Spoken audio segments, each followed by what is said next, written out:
jack it up. Hurts keeps, Hurts cuts, Hurts has the first down, and Jalen Hurts might have just put it away for the Eagles. Touchdown. Tyrese Maxey and the Sixers are going to win this game. Joel, tough turnaround in the lane. Another 30-10 performance for Joel Embiid. Hurts connects with Devontae Smith.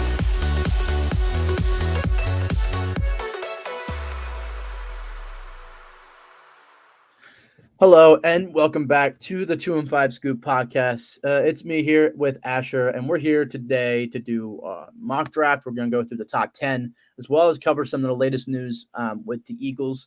But before we get into that, Asher, how are you doing today? Doing well. Just really getting into the swing of getting ready for finals and all that. I know you are too. Yeah, no, it's the worst part of the semester. So we're kind of like cramming right now. We recorded an episode last night for the Sixers. Now we're banging out one for the Eagles with the draft coming up in just a couple of nights. But before we get into the draft stuff, I definitely want to cover probably the biggest Eagles storyline, probably the biggest NFL storyline outside of the Rodgers trade in the recent weeks. And that is Jalen Hurts. He got inked a deal, highest player in the NFL, NFL history, actually. It's a 5-year, $250 million deal. With $179 million guaranteed and a no trade clause. So absolutely massive deal. So what are your thoughts on that? I didn't like it at first until I saw the cap hit for each year. That's what I want to talk about. That's exactly what I want to talk about right now. Is that Howie, again, he strikes again. Listen, I can't believe that 3 years ago I wanted him out of town. But I'm so glad that we kept him because there's a reason why this team has seen so much success in the 21st century when he took over many years ago. Let me just go through the numbers for the cap. The cap hit after Jalen Hurts' contract is this year. The cap hit is $6.13 million. Next year it's $13.56 million. 2025 is $21.77 million. And then 2026 it hits $31.77 million. Now, for those who don't really study finance and know how all that stuff works in the NFL, let me just give you a little bit of reference here.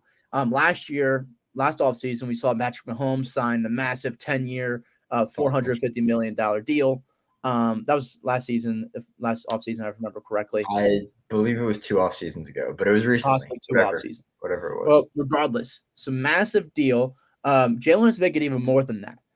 So that's just another factor here. Here was the cap hit after that deal. In 2022, the first year on that deal, the cap hit was $35.7 million. That alone, that's the first year. Yeah, that's crazy. The Eagles they don't even get to that after 4 years of this deal, which is absolutely crazy. This gives the Eagles so much flexibility in terms of building the roster, possibly making some trades. I know there were some rumors about Derrick Henry coming to town about a week ago, but I think those were already shut down. Am I wrong? Yeah, I feel like they were shut down very quickly. Yeah, I feel like it came from a sketchy source. It was it came from this guy that reported and said that Derrick Henry and there's something with the agents. I don't really remember. I didn't really read too much into it just because it was pretty hard to believe that they would bring in a guy like Derrick Henry. I mean, even if that were to happen, to be honest, I don't know if I would really like it. I mean, Derrick Henry's a beast, not going to lie to you, but it's a running back, and he already has an injury history. And running back primes, they don't really last that long in this day and age. It's probably 3-4 years of good running back, probably in his prime, and then after that, it's probably looking to work in probably just a power back after that, So that's my thoughts on that. But my biggest takeaway from the Hurts contract is the comment he makes. I mean, he continues over and over again to show his strength as a leader and his character. Here was his reaction. He said, quote unquote, when he was asked about the contract, he said, "Money is nice, but championships are better." I mean, how much better can this guy get for a leader of a Philadelphia team? Honestly. Not much better. That's a perfect quote. I kind of want that on a T-shirt or something. That literally, I'd that rather applies. the Eagles win before I get it on a shirt, though. Mm-hmm. Yeah, I would like to see Jalen to take us to a Super Bowl and win, and then I'll get that inked and I'll be wearing that everywhere. Right. So yeah, that's pretty much wraps up the Eagles news. Next is just going into the draft. But before we go even go into that, I do want to touch on the breaking news that came out just yesterday with Aaron Rodgers officially going to the New York Jets. The Jets now have a legitimate quarterback. We all know that last season they had really good pieces on offense, and their defense was top five, arguably. After Aaron Rodgers going there, I mean, what's in store for the Jets next year? It's a hard question because the precedent has been set by there's Brady going to the Buccaneers and winning the Super Bowl, but then there was also Russell Wilson going to the Broncos and struggling really heavily. So what version of that are we going to see? I personally believe I'm going to lean a little more towards the Brady thing. I don't know if they're Super Bowl bound, but I mean, I definitely see a playoff appearance this year in New York. I definitely agree. I mean, Robert Saleh is a hell of a coach. I wonder how that dynamic is going to work. I mean, I don't know how him and Matt Rodgers are really going to mesh. We all know that Rodgers is not like a very coachable guy. So we don't know how that's going to work. That could affect things. But, as I'm looking at the Jets right now, I think they definitely have the capability of winning the East. The AFC East is probably going to be up there with the best divisions in football. But overall, I mean, I'm going to go somewhere in the middle of that spectrum, the Russell Wilson to Tom Brady spectrum. I think they're going to see a reasonable amount of success, but I don't imagine Rodgers playing there for more than 2 or 3 years. He might call it quits. So right now I look at the Jets. I think they're an 11-win team next year. They could win the division. It really depends on the Bills. The Bills, to me, coming up this year, they're really shaky. I don't know what to think of them anymore because, I mean, they're really solid. Don't get me wrong. They're a really good team, but, how are they going to perform come playoff time towards the end of the season? Because they seem to always kind of sputter. Last year, especially, they seem to just, sputter out at the end. Definitely.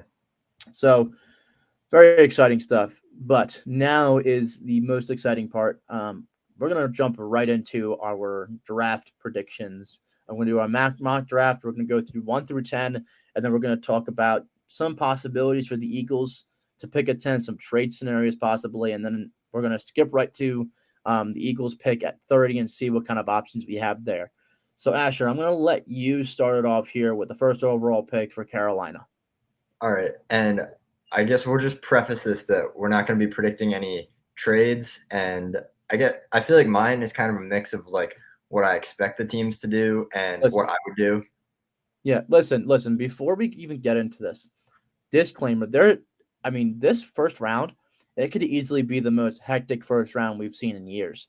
I mean, there's so many teams that are looking to trade, especially in the top 5. I mean, we're looking at the Texans, the Cardinals, both looking at possibly trading. So, I mean, this is easily probably the most unpredictable draft in many years. I mean, I'm looking at all these mock drafts. Everybody has something different. There's the defensive lineman edge, Will Anderson. One guy has him going 3.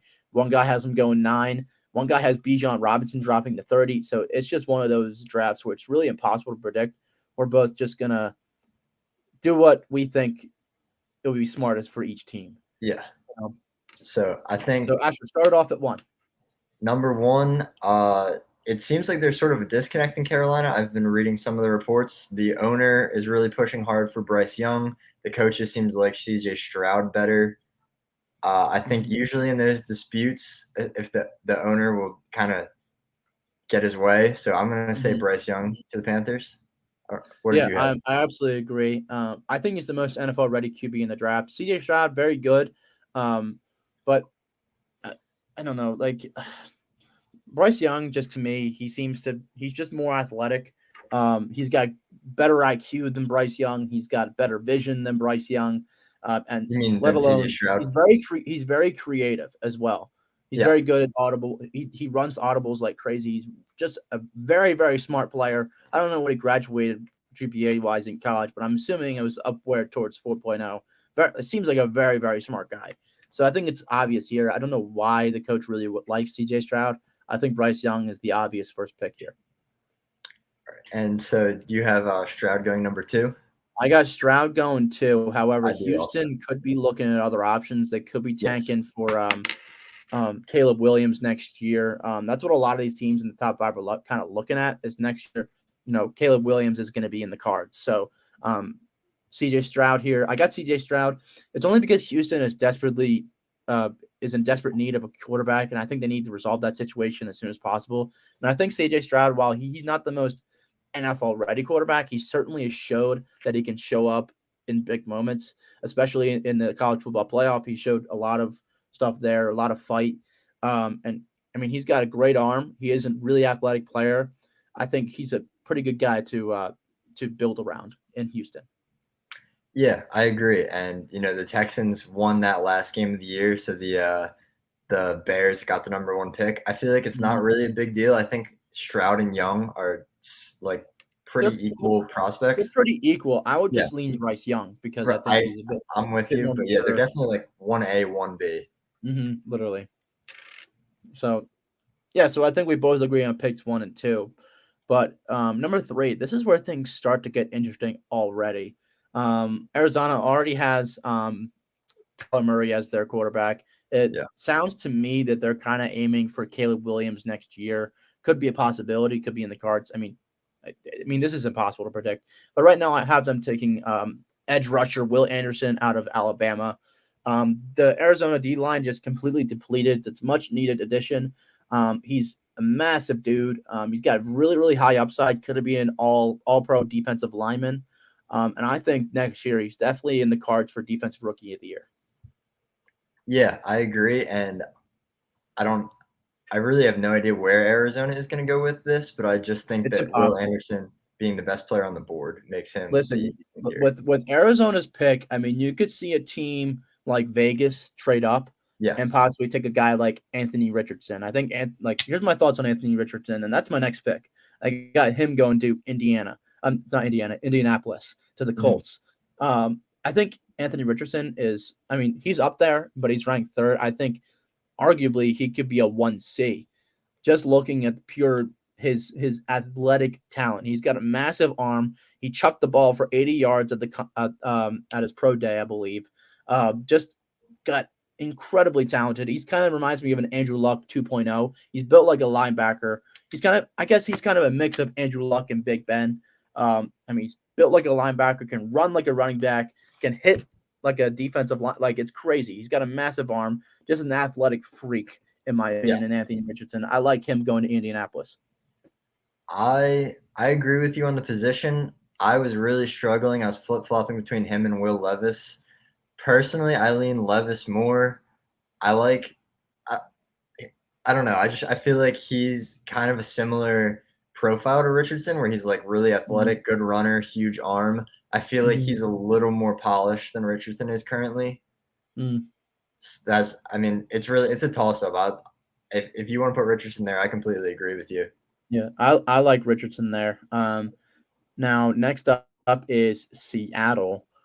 Here I got them taking Jalen Carter, arguably the best defensive player in the draft, maybe behind Will Anderson. Massive guy, 6'3", 300 pounds. He was one of the key pieces to that defensive line that really dominated in Georgia. It really depends what the Cardinals do at 3, but I think it's kind of a toss-up again between Jalen Carter and Will Anderson here. They're both really, really great defensive linemen. I think either way, Seattle is good here. There's also potential if Anthony Richardson drops there. They could pick him. They could be looking at a quarterback there. A guy like Will Levis could also go at 5 to Seattle, but I'm going to roll with Jalen Carter. Okay. That would be the easy pick about a month or 2 ago, before he was arrested, before he had a really terrible pro day. Now it really seems like he could end up anywhere from like 3 to the Cardinals all the way down to like 10 to us. I have them taking Tyree Wilson. It just seems like the safer pick right now with the character concerns of Carter. He's definitely the better prospect, but I think Seattle leans toward the safer pick here. Yeah. Again, I agree with you, except I have him going the next pick to Detroit. You got Tyree Jackson going to Detroit. I think at this point, Detroit has a lot of good pieces on defense. I think they just need to add a little bit more to that pass rush. And then, we could be looking at, they showed a lot of they showed a lot of potential on that defense last season. Yeah. I think adding Tyree Wilson. Wilson, yeah. Wasn't Tyree Wilson, because I have Tyree Jackson on my notes for some reason. I don't know why. It's So Wilson, yeah. Tyree Wilson, I think he's a no doubt pick for Detroit if he's there. Obviously, if Jalen Carter's there, I think Detroit goes defensive line at 6. Yeah. I have them taking Carter. It seems like they drafted really smart last year. Aiden Hutchinson, I felt like was the better player last year, and he fell to them at 2, and they scooped him up. It seems like they're not really going to overthink this. They'll take Will Anderson, they'll take Tyree Wilson, they'll take Jalen Carter, whoever's left on the board. Pretty much. Next up, we got Vegas at 7. I have them drafting a corner here. It's kind of a toss-up between Witherspoon and Gonzalez. I think they'll lean Gonzalez, but I don't know. For some reason, I think they're going to go Devin Witherspoon here. The size is a little bit of concern from a corner, but he's a really solid cover guy. I think the Raiders are just an absolute desperate need for a corner, and I think this is one of those picks where it's just like no doubt. Whoever's on the board top, they could go Gonzalez, they could go Witherspoon. It's kind of, again, a toss-up between the two. I would lean Gonzalez, but knowing Vegas management, they'll probably go with Witherspoon. Yeah, it seems like a classic Raiders pick to just take like a really talented and fast corner. Mm-hmm. They seem to always love like the really fast athletic guys. Mm-hmm. Personally, I think the better pick, and I have them taking Skoronski, the tackle, the offensive lineman from Northwestern. Mm-hmm. I don't know if that's actually what they're going to do, but he's just really talented offensive lineman. He could play pretty much any position on the offensive line. Mm-hmm.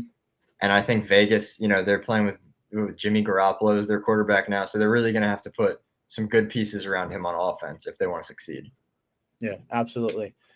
Vegas could also be. I'm looking at Vegas right now, and I think they're possibly one of those teams that could trade up to the top 5 and possibly take a CJ Stroud or an Anthony Richardson. Okay, so moving on, we got Atlanta at 9. Here again, I have another corner, and Christian Gonzalez. Huh? Oh, we're at 8. I'm sorry. We're at 8. Yeah. Atlanta at 8. Atlanta at 8. I got them taking Christian Gonzalez.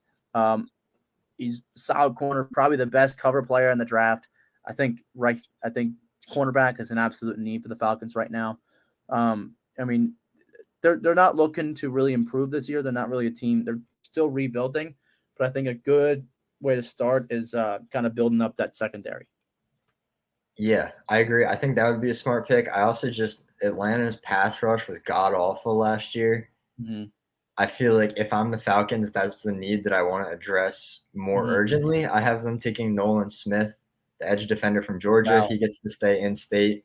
It feels like it's really like a safe pick to take a Georgia defensive player at this point. They always seem to pan out. Right. So absolutely. That's a good pick. Now at 9, Chicago. I think this is a no doubter. If Peter Skoronski is there, I think they desperately need an offensive lineman to protect Justin Fields. Justin Fields was just pummeled in the pocket last year. Just an atrocious offensive line in Chicago. This is by far the best offensive lineman in the draft. If he's there, I think this is a no doubt pick for Chicago, unless they're bozos. I think he's definitely has potential to be an all-pro guard in this league. Yeah, I agree. Obviously, Skoronski is off my board. I have them taking Paris Johnson Jr., who was actually Fields' teammate in college, which is, kind of add something interesting to the mix. Do they maybe want to go with Johnson Jr. even if Skoronski's available, just because he played with Fields? I don't know. Usually, I don't know. I don't know if they would go with that. I think the smarter move now is just to. Justin Fields seems to be the future for a lot of Chicago Bear fans. So I think Bears fans would be infuriated if they didn't go Skoronski at 9 if he's available. They're in desperate need for some protection there, and Skoronski is a really solid player to start. Now, it's our Philadelphia Eagles. Here, I didn't really give them a specific pick because it's really unpredictable. Howie Roseman loves to make trades in this first round, so I think there's definitely potential that the Eagles could trade this 10th pick, whether they trade down the draft They could be making a trade with the Cardinals possibly. I heard rumors about Buda Baker being in the cards as far as trading our 10th, maybe the 30th for him. Yeah. But we're gonna roll with it as Eagles stay at 10. They pick there. And at 10, I think they're going to take Bijan Robinson out of Texas. That's who I have at number 1. I have a kind of a 5-man big board of who I'd like them to take. That I have a list as well. Yes. The draft history of Howie Roseman as Eagles GM, he very rarely takes a player who's going to start in their first year in the first round. It's really interesting if you look back. Really the only one in like the 2015 on Howie Roseman era when he came back to like the main GM. Yeah, after Chip Kelly destroyed everything. Right, yeah. The only player he took that started in their first year was Devonta Smith. Even Carson Wentz. Well, Sam Bradford was supposed to be the starting quarterback that year until Teddy Bridgewater. And then he tore his ACL. I remember that. And we traded him. But Wentz was actually going to be the backup that year. So we very, very rarely draft for like immediate need in the first round. Just something to think about. That's valid. So I'm just going to go through my top 5 here at 10. Now, granted, this is going against my mock draft. I'm just saying if these guys are available, I think these are the smartest moves. One is Bijan Robinson. I think adding that off. I know we have Rashad Penny. We have like that running back by committee. But Bijan Robinson, a very shifty player. He's very agile. He's also he can run. He can mow you over. Very talented running back. I think if they add Bijan here, it would be the Eagles offense would just fly. They would fly very high this season. Yeah. Next, I have Jalen Carter. I think Jalen Carter is definitely a very, very solid pick there. Obviously, we're looking for replacements for Fletcher Cox. Fletcher Cox is on his way out. We're missing Javon Hargrave. I think Jalen Carter is the guy that can slide right in there and kind of flip-flop with Jordan Davis. What's his name? Yes, Jordan Davis. My goodness. So those are my top 2. Asher, you can continue with yours. We're in lockstep right now. I also have Bijan and then Carter. At number 3, I have Skoronski. So do I. I have Peter Skoronski as well. Okay. I think. All right, nice. I see Peter Skoronski as a guy that you kind of can slot anywhere on the offensive line. He seemed to have played everything. He could be a potential suitor to play center to replace Jason Kelce. His retirement is imminent, so I think Peter Skoronski is definitely a solid option to start behind Kelce and just get some mentorship there. But I would not be surprised if the Eagles went Skoronski here. Yeah, and I'm gonna go. I have Witherspoon at 4, and then after that, that's kind of like the 4 guys that I would draft at 10. And everyone else that I have on my board, I have a couple other names, and I would rather like trade back to like the 15-ish, 16-ish area to get these guys. But who do you have? Yeah, that's kind of where I'm at too. Like next, I have Gonzalez. If Gonzalez can drop to us, I doubt he does. I think he's a smart pick. But other than that, I got a couple of defensive linemen as well. I got Nolan Smith from Georgia. I don't imagine he goes top 10. I know you have him top 10, but I don't imagine he goes top 10. If Howie winds up trading, this is definitely a player that they could be looking at to trade. Like if they trade down to like 15 or 16 or something like that. Another guy, the name is defensive lineman Brian Brees out of Clemson. He's another name that I'm kind of looking at in the middle of the first round if Howie just does decide to trade that top 10 pick. So that's what I have at 10. But right now, as it stands, I see Bijan Robinson getting picked there. Yeah, and then just the other guys I have Christian Gonzalez, Deontay Banks, and Joey Porter from Penn State. And then I have Lucas Van Ness, the edge defender from Iowa.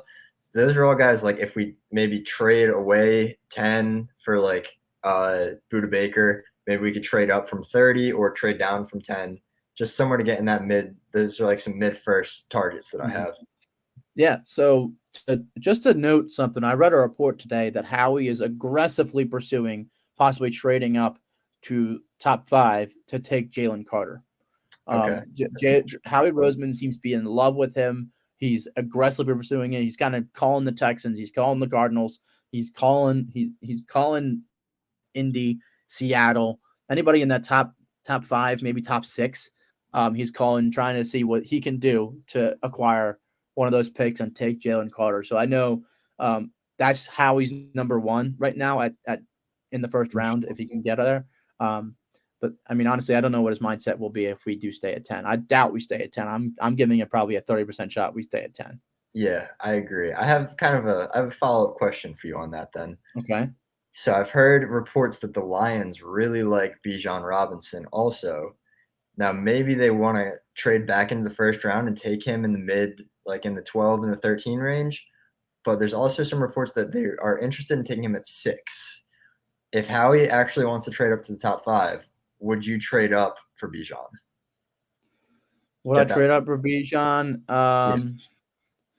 Listen, I wouldn't trade up. The reason why I say that is because the Eagles' run game is sufficient enough. I know we're going to be missing Miles Sanders, but we have Jalen Hurts, who actually I read a tweet the other day where with the Derrick Henry rumors, it was like they compared the stats, the two of them, and they were like, hey, rushes for 10 yards or more, yards after contact.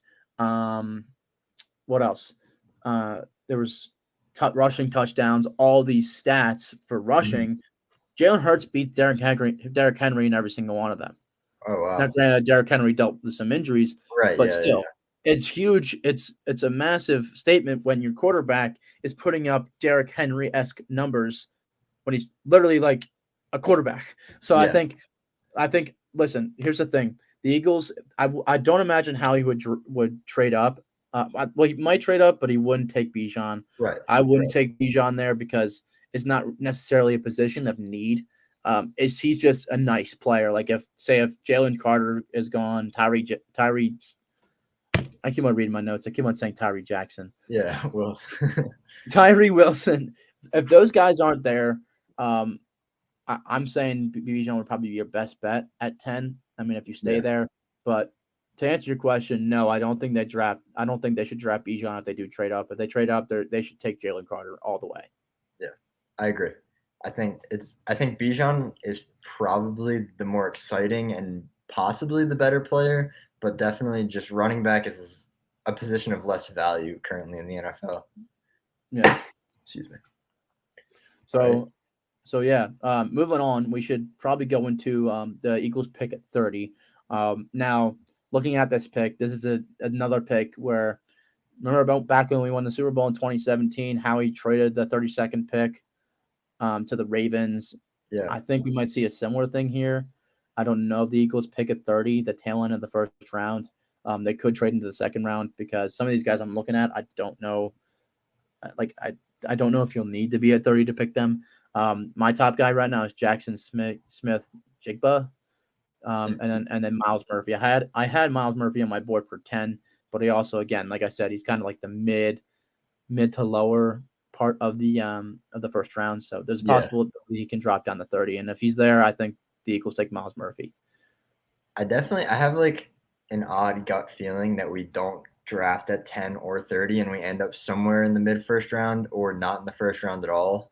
Mm-hmm. So that's why it is really like weird, kind of like saying like, oh, I want them to pick this guy or this guy, because I really feel like they're not going to be at those spots. That's exactly how I'm feeling. I'm like, listen, Howie is going to pull off some trades. I mean, imagine that they pull off a Buda Baker trade and don't pick it all in the first round. Like, what do they trade their 10th and their 30th to get Buda Baker and maybe some draft compensation? Listen, dream scenario. Let me just ask you this: dream scenario in the draft, what would it be?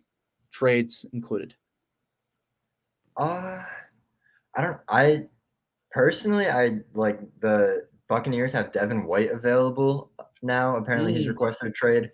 I feel like if things go like we said and one of the quarterbacks, either Levis or Richardson, drops to 10, I feel like the Bucs might be interested in trading White for 10, and maybe we get like another like third round pick or something next year. That seems pretty ideal to me. I don't know how like possible that actually is. I think if the Eagles do make a trade, it has to be for a defensive player, no doubt. I think it's between Buda Baker and Devin White.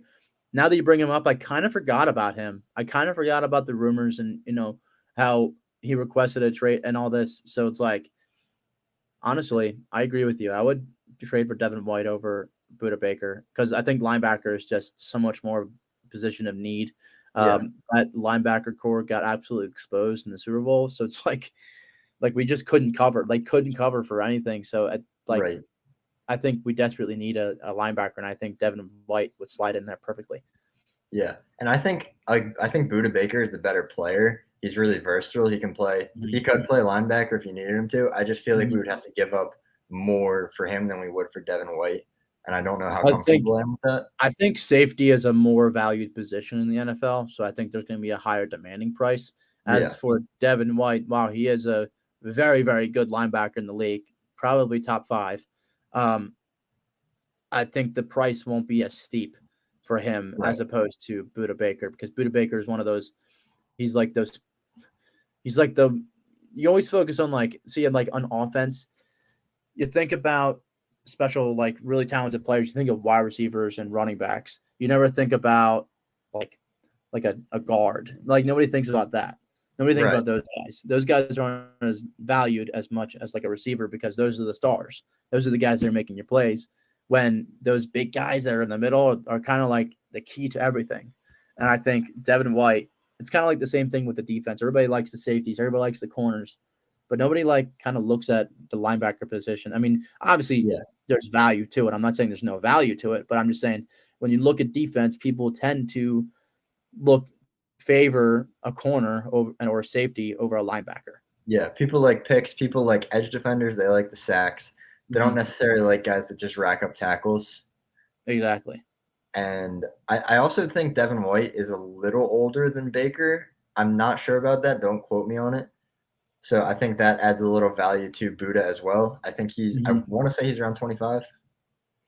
I think he is. Let me just look that up. Fact check me on that. Yeah, I'm gonna fact check you real quick. I'm pretty sure he's 25, and I think Devin White is like 28 or something. 27, 28 is what I was thinking. Also, I believe Buda Baker is 27.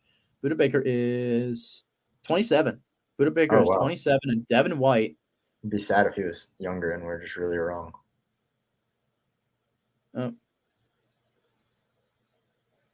Wow, that actually is the case. Devin White is 25. Oh, okay. All right. So Devin White is 25. Buda Baker is 27. So I think that just makes it all the more – it's like crystal clear what the Eagles should do if they were to trade in the draft. Yeah. Trade for Devin White. He's young. He's super talented.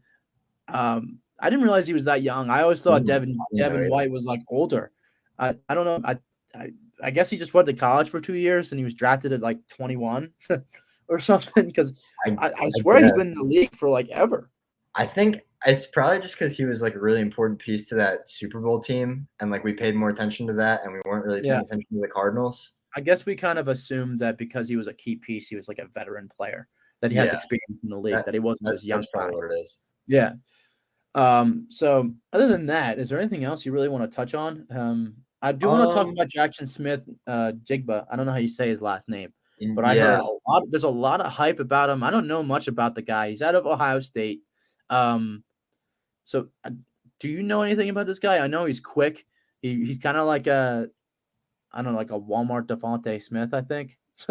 I think he's around. The problem that I have with him is he's kind of fits the mold of a Devonta Smith, or I don't want to say AJ Brown because AJ Brown's like a freak, but like that like outside receiver, go up, like big possession catches, and we already have 2 of those guys. So for me, if we're drafting a receiver, I want a guy who can play slot. I want a guy that runs like a 4-3, 4-3-5. If I'm the Eagles and I want a wide receiver there, I'm taking Jalen Hyatt from Tennessee. Yeah, I like that pick.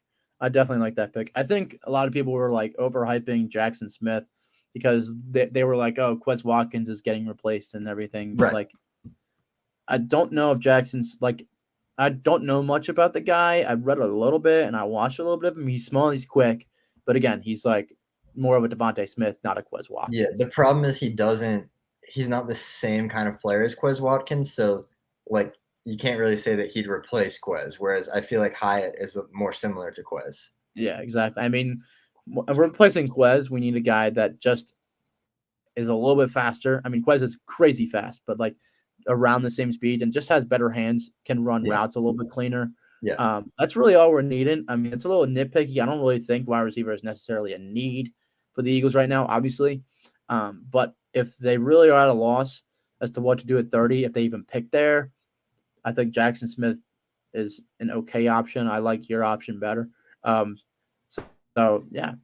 But before we do call it a night, is there anything else you wanted to touch on before we, head into this draft and we have the Sixers second round coming up and everything? I'll just name drop 2 more guys. Jahmyr Gibbs, a running back, kind of more of a receiver. I heard him. He's from Alabama, right? I know they were looking at him too. He's pretty electric. So if we don't want to trade up for Bijan if we have to, or if we just don't feel comfortable taking him at 10, I think Gibbs will probably be there at 30. So yeah, I don't know how much like a receiving back really fits into our scheme. We already have a couple. And then also Brian Branch, also from Alabama, their safety, probably the most talented safety in the draft. I feel like that's the safest pick at 30 if he's available. Mm-hmm. I definitely agree with that. I mean, I to be honest, I know minimal stuff about both of those guys. I'm no NFL scout, so it's like when you get to the tail end of the draft, that's like where I'm kind of like, I don't know much about any of these guys. So, but I do know about Gibbs. I know he's very quick. He's very agile, very shifty. He kind of reminds me of like a more slender LaShawn McCoy. He's like very skinny. I don't know if he has like quite the quickness and shiftiness of him, but no one does. Yeah. But I think he's more of probably a better receiving back than McCoy was, which is, I don't know, that might be like blasphemous to say, but he's like a really good receiving back, not so much of like a between the tackles kind of runner. Mm-hmm. I feel like McCoy was a better, like just outside inside kind of runner guy. The thing with McCoy is he would see a hole, but then he would just like quick shift and like, bang, he'd just go and then he would just weave around. He was special. He truly, I mean, I will forever hate Chip Kelly for trading him. Yeah. I forever hate that for Kiko Alonso of all people. Kiko Alonso. Alonso, who had one really cool one-handed interception. One really cool one-handed grab in week 1 of that season against the Falcons. It was week 1. That was literally it. That was literally all he did. Again. And then he went off to wherever and he became Miami. Yeah, he became he went to Miami and he became like a complete douchebag, right? He really hit Joe Flacco dirty. I remember one play and just knocked his helmet off, and Flacco gets up, looks all like concussed. I remember that actually. Yeah. So kind of a memorable player for as like not great as he was, Kiko Alonso. Mm-hmm. Yeah, he's one of those guys where you look back and you're like, wow, I can't believe that guy was a Philadelphia Eagle. Yeah. So, weird era. Yeah, very strange era, but thank God we're here. I mean, I think we're in great position to be successful for many years. As long as Howie can keep on racking up multiple first-round picks every year. I mean, if he can pull off something like he did with Tennessee, where he gets like another pick, or like what he did with New Orleans last year, actually, where he gets multiple first-round picks. I mean, it'd be a dream if he could pull off something like that. I mean, I would not mind if he traded 10 to like traded 10 for Devin White, maybe traded 10 and 30 for Devin White and a future first. I mean, I don't know any of the trade scenarios or how that would really work. Yeah. But if he pulled something like that again, I think he could probably just do that over and over and over again for like years to come. But anyway, we'll see what happens. This draft is probably going to be the most exciting draft maybe ever. There's so many potential for trades, especially in that top 10. So it's like, yeah. But any final thoughts? Yeah. My closing thought, I guess, kind of building on what we were just saying and talking about like how he doesn't really draft for like immediate need, like I was saying before. I guess my closing thought is don't be nervous or like disappointed as an Eagles fan if he does something unexpected. Clearly, we believe in him now. He knows what he's doing. So if we like trade back to like 12 and take like a player that no one's really excited for, like Nolan Smith or something like that, like that's definitely a possibility, and how he knows what he's doing. So like just trust it. Yeah. I mean, we listen, might not get Bijan. Listen, as to Eagles fans watching, Howie, if you probably should know by now, Howie is an expert at drafting in the trenches. There's a reason why the Eagles have had the best offensive line and one of the best defensive lines over the past decade, maybe more, maybe 2 decades. Probably they've been consistently good in the trenches. So if Howie trades back and takes a guy like Nolan Smith instead of Jalen Carter, don't freak out. It's probably because he sees something in Nolan Smith that's probably a little bit better. It's probably going to be character-wise. I mean, don't sleep on Nolan Smith. I mean, you're still a key piece of that historic Georgia defense.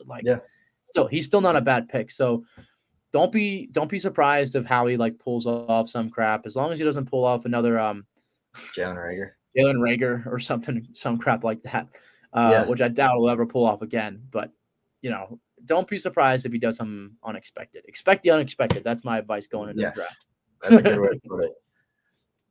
I guess that's everything. But that should close us out here at 2 and 5 Scoop. Thanks for listening. Looking forward to a very exciting week with the draft. Thursday night, it begins. So much to look forward to. Again, Sixers coming up this weekend, second round against the Celtics.